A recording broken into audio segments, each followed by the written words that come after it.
Ever wondered how scientists create stronger, lighter, and more versatile materials?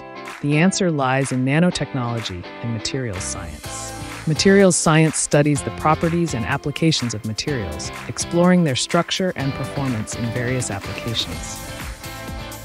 Nanotechnology explores materials at the nanoscale, about 1 to 100 nanometers, where unique properties emerge due to quantum effects.